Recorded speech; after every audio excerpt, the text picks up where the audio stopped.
नमस्कार दोस्तों, मैं प्रदीप कुमार सिंह ज़िंदगी तेरा शुक्रिया में आप सभी का बहुत बहुत स्वागत करता हूं।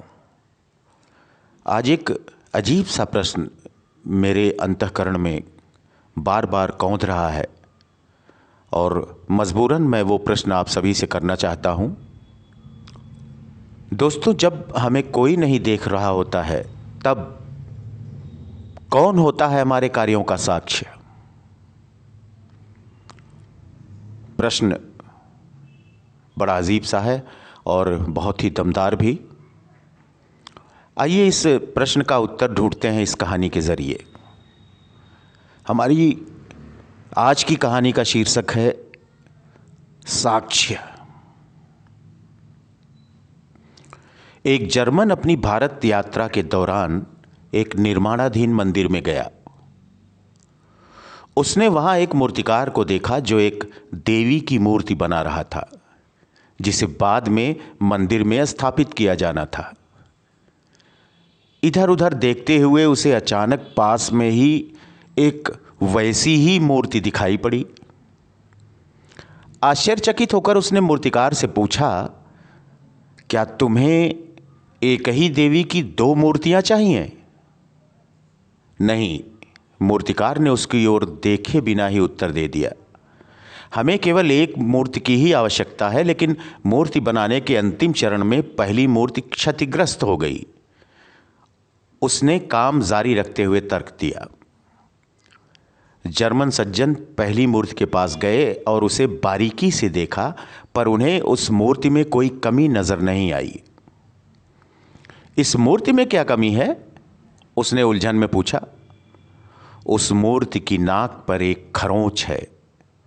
मूर्तिकार ने अपने काम में व्यस्त रहते हुए बहुत साधारण तरीके से उत्तर दिया। क्या मैं पूछ सकता हूं कि यह मूर्ति कहां स्थापित होने वाली है?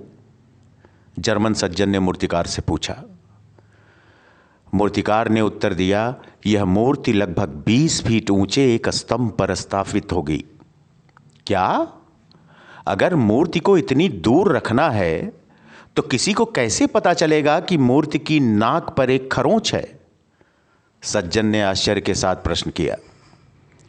मूर्तिकार ने अपना काम बंद कर पहली बार सज्जन की ओर देखा और मुस्कुराकर कहा, और किसे, मुझे पता है न। किसी काम में उत्कृष्टता प्राप्त करने की इच्छा इस तथ्य से अलग होती है कि कोई इस पर गौर करता है या नहीं, कोई इसकी तारीफ करता है या नहीं। जब हमें ऐसा लगता है कि हमें कोई नहीं देख रहा है, तब भी हमारे सभी कर्मों, हमारे विचारों, हमारे इरादों का एक निरंतर साक्षी है, और वह हमारी आत्मा है। हम किसी और से कुछ छुपा सकते हैं, लेकिन अपने आप से नहीं। पहाड़ पर चढ़ो इस इरादे से नहीं कि दुनिया तुम्हें देखे, बल्कि इस इरादे से कि तुम दुनिया को देख सको। जब हम अपना कर्तव्य करते हैं तो उसके परिणाम को कोई भी नकार नहीं सकता। कर्तव्य की भावना से किए गए कार्य से अहंकार नहीं पनपता, यह कार्य में पूर्णता लाता है। तो दोस्तों, निश्चित रूप से आप सभी को इस प्रश्न का उत्तर मिल गया होगा इस छोटी सी कहानी में। आज की कहानी में बस इतना ही। यदि इस कहानी में आपको कुछ मिला हो तो प्लीज़ हमारे इस प्यारे से चैनल ज़िंदगी तेरा शुक्रिया को लाइक करना, सब्सक्राइब करना और शेयर करना मत भूलिएगा। आप सभी अपना प्यार, अपना आशीर्वाद सदैव मुझ पर बनाए रखिएगा। शीघ्र ही किसी अच्छी सी कहानी के साथ आप सभी से फिर मुलाकात होगी। तब तक आप सभी अपना और अपने परिवार के प्रत्येक सदस्य का बहुत बहुत ख्याल रखिएगा। आप सभी का बहुत बहुत शुक्रिया, बहुत बहुत धन्यवाद।